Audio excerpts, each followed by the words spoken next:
Ya está el doctor Carlos Álico con nosotros. Fuerte advertencia del Colegio de Médicos con respecto a que la situación por pandemia no está superada, no hay que relajarse. Carlos, ¿cómo estás? Rodrigo Villarreal te saluda, ¿cómo andás? Hola, buenas tardes. ¿Cómo estás? Un placer y Bueno, gracias por sí. tocar estos temas tan importantes. ¿Ves que la sociedad civil está relajada? Eh, yo no demonizaría a nadie puntualmente. Evidentemente hay una necesidad, luego de 7 o casi 8 meses de situaciones especialísimas para todos, quizás de tomar un camino distinto, quizás de salir. Yo creo que el calor, la cercanía al verano condicionan a todo este tipo de situaciones. Ahora, lamentablemente lo que nosotros nos estamos planteando es que si no lo hacemos con responsabilidad, corremos el serio riesgo de tirar por la borda a todo el esfuerzo y el sacrificio que nos tuvimos que comprometer todos para llegar hasta aquí. Y esto sería una verdadera pena porque comprometeríamos incluso nuevamente las tasas de utilización de camas y las tasas de números de infectados con el riesgo potencial de secuelas o decesos o muerte. Carlos, ¿por qué bajamos a menos de 1000 contagios por día en los últimos días? ¿Qué análisis hace de esto? Yo creo que hay varias lecturas al respecto. Primero, nosotros estábamos esperando una oleada. Tomemos la provincia de Santa Fe, que creo que es lo que nos convoca y nos interesa más. Pero nosotros estábamos esperando, luego de los números importantes que tuvieron los departamentos del sur de la provincia, una oleada un poco más lenta, pero que iba a llegar al fin en el centro de la provincia. De hecho, hoy los tenemos en el centro de la provincia, por eso los números de ciudades importantes. Claro, fue mutando del sur hacia el centro-norte. Exactamente, sí. En el norte recién está como comenzando a incrementar el número de casos.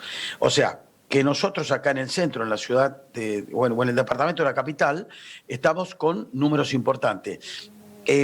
A veces nos conformamos con saber números totales, pero nosotros tenemos que valorar número por densidad poblacional, que eso me parece que es lo importante, debido a que a veces hay comunidades menores que tienen algunos números que asustan mucho por su densidad poblacional, o sea, el porcentaje de infectados claramente pone en riesgo a la población en general.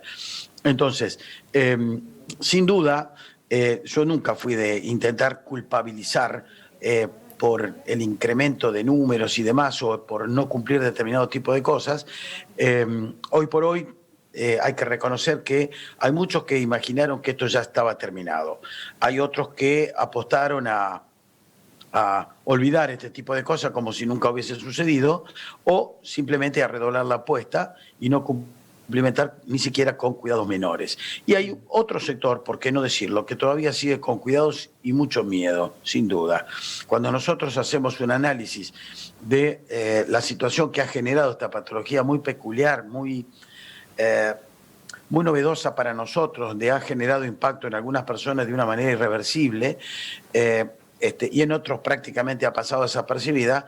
De hecho, que aquellos, sobre todo el rango etario de los más jóvenes, que probablemente tengan intenciones de tener esta gripe, llamémosle de alguna manera, por mencionarla de esa forma, nosotros ponemos en riesgo todo el resto de la sociedad si lo pensamos de esa manera. Entonces, claramente creo que el hecho no es coartar las libertades individuales de ninguna manera, porque eso no es bueno tampoco. Tampoco es bueno utilizar nuestras casas como cárceles o como encierros, pero sí, si nosotros tenemos que salir, tanto sean los jóvenes, tanto sean los niños, incluso los adultos, tenemos que hacerlo. Primero, de una manera ordenada, y segundo, cuidando todas aquellas cosas que venimos escuchando y recordando desde hace tantos meses, ¿no? Distanciamiento, cuidado, sabemos por dónde puede ingresar y sobre todo tenemos claro que hoy tenemos circulación social, circulación del virus para todos, o sea que ni siquiera sabemos de dónde puede venir, esta es la realidad. Mi compañera Paola Neto te quiere hacer una pregunta, Carlos. Carlos, ¿qué tal? Buenas tardes. Los saludo desde aquí en la ciudad de Paraná y lo quiero aprovechar también para poder analizar también lo que está ocurriendo de este lado del río Paraná. No sé si pudieron ver o chequear la información del fin de semana, fundamentalmente del día sábado, respecto de lo que ocurrió en la playa de Villa Urquiza, a muy pocos kilómetros de acá de la ciudad de Paraná, donde hubo una aglomeración aproximadamente de entre 2.000 a 2.500 jóvenes. 2.000 a 2.500 jóvenes. Ninguno de ellos prácticamente garantizaba ni la distancia social, mucho menos la utilización del tapabocas, y se compartieron tanto vasos con diferentes bebidas y también el mate. ¿Qué impacto puede llegar a tener esto para la ciudad de Paraná y para el departamento de Paraná, teniendo en cuenta de que al momento tenemos más de 4.500 casos activos en la ciudad? Comprendo los paranaenses o los entrerrianos que han ido a Villa Urquiza porque es hermoso, los conozco mucho, y yo creo que parten dentro de las generalidades de la ley. Hay muchos que imaginaron de que esto se terminó, y de ninguna manera se terminó. De hecho, estamos viendo algunos modelos que pareciera ser que la línea, la curva, tiene una tendencia a mesetarse, pero la curva es relativa. Recordemos que el número total de casos de estudios o de hisopados son simplemente los que nos enteramos, son los números del día anterior. Los fines de semana claramente disminuyen porque se realizan menos estudios. Entonces, de pronto, entusiasmarse simplemente por un número puede darnos un error muy importante. Yo creo que va a ser muy difícil poder contener toda esa energía acumulada, sobre todo para que los más jóvenes digamos, vayan a lugares de esparcimiento, pero si no lo hacemos ordenadamente, podemos correr un cierto riesgo que creo que va a ser peligroso. Yo creo que tenemos que mirar lo que les ha pasado o lo que les está pasando a algunos países que son un poco reflejo nuestro, que son los países europeos. Europa pasó esto en el invierno, comenzaron los veranos y les pasó exactamente lo mismo. Mucha gente joven salió, se fueron a las playas, a los lugares de esparcimiento, y hoy están teniendo un rebrote que creo que fue o es más importante que el anterior. Entonces, claramente debemos tener una mirada muy crítica sobre lo que le ha pasado a otros lugares del mundo, a otros países, para no volver a cometer los mismos errores, porque esto sería, sinceramente, algo absolutamente desatinado. Entonces, seguramente a las dos ciudades, Santa Fe y Paraná, que estamos tan hermanadas, nos pueden pasar cosas parecidas. Entonces, creo yo que vale la pena, sinceramente vale la pena. Y si nosotros planteamos cosas tan chiquitas o tan elementales como no compartir un mate, que era una fuente clarísima de amistad, de reunión y de confraternidad, hoy lamentablemente no lo podemos hacer. ¿Y por cuánto tiempo? Tampoco lo sabemos, pero sí tenemos la certeza y la seguridad que si trabajamos todos juntos esto podemos superarlo mucho antes. Mi compañero Héctor Galeano quiere hacerte la última pregunta. Sí, ¿cómo te va, Carlos? Muy buenas tardes. Te quiero preguntar, achicando el universo de las personas involucradas, los médicos que se han contagiado de COVID, ¿en qué porcentaje se han contagiado trabajando en sectores públicos o privados? Obviamente como médicos, está claro. ¿Y cuántos se han contagiado a partir de reuniones sociales? Porque la pregunta quiero además profundizar respecto a lo primero. Si se contagian los sectores públicos o privados, como segunda pregunta, ¿es porque falla el protocolo de protección? Así que son dos o tres cositas ahí que te pregunto, Carlos. No, tu pregunta es muy clara y además muy concisa y muy inteligente. Evidentemente, nosotros tenemos un número, yo tengo la estadística de hoy a la mañana, desde hace un rato, del número de médicos totales que tenemos denunciados y que han ingresado al sistema SISA. Ustedes saben que es el sistema nacional que realiza la cobertura de las estadísticas. Y sin duda que nosotros hemos tenido de las dos cosas.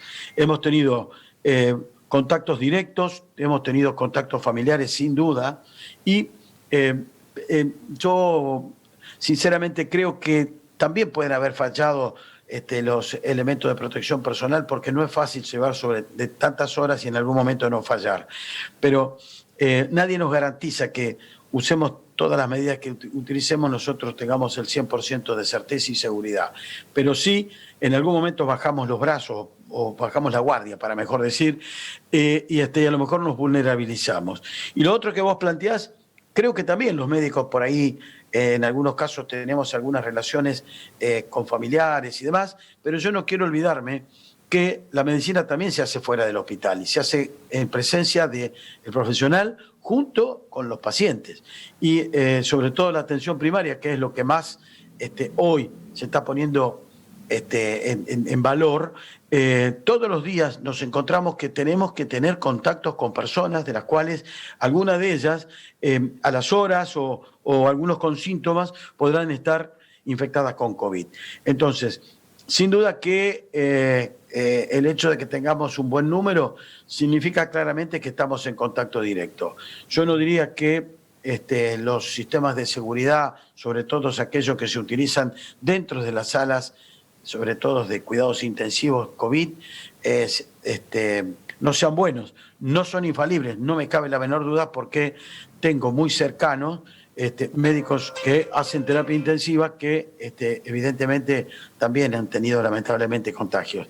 Pero el estar en permanente contacto con el riesgo nos hace un poco más vulnerables. Y la última, y gracias por tu tiempo, con respecto a esta pregunta que te acaba de hacer Héctor, alguien me dijo, un profesional de la salud me dijo, la comunidad médica cuando se junta, por ejemplo, en uno de los nosocomios o efectores públicos o privados, a compartir la comida.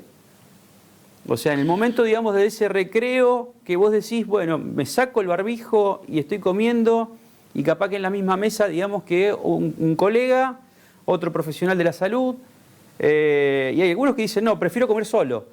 Ahora, no todos piensan lo mismo. Eso puede ser también una relajación. ¿Cómo se puede cambiar en un protocolo? ¿Se le puede plantear algo al gobierno como para que pueda actuar de diferentes formas y también a los efectores privados? Mira, yo creo que una de las palabritas que más hemos utilizado y escuchado es protocolo. Sin duda que tampoco es bajar la guardia, porque las situaciones de estrés a veces generan la necesidad de mantener un recreo. A veces ese recreo involuntariamente nos pone en riesgo a nosotros, sin duda. Y lo que planteás en el sentido de compartir, sin duda que también nos pone en riesgo como si fuésemos a un bar o fuésemos a un restaurante. Exactamente de la misma manera. O sea, yo creo que también nos vulnerabilizamos porque en algún momento quizás nos relajamos, el estrés es muy grande, por ahí se necesitan tomarse algún pequeño recreo. Hoy no tenemos personal de recambio, esta también es una realidad. Entonces, con el número de médicos que no los tenemos hoy, no los podemos contar, sobre todo aquellos calificados que pueden llegar a manejar cuidados intensivos, genera una situación muy, muy especial porque hay sobrecarga, hay aumento del número de horas de trabajo y eso también vulnerabiliza bastante. Esto es una realidad y quizás visibiliza lo de siempre, lo que pasa que en este momento se hace mucho más evidente porque hoy todos estamos atentos a la situación epidemiológica y que creo que no solamente los médicos, sino la comunidad toda, somos responsables de tratar de elegir el mejor camino para tratar de evitar las consecuencias. Carlos Alico, muchas gracias. Un abrazo enorme. Gracias a ustedes. Que tengan muy buenas tardes.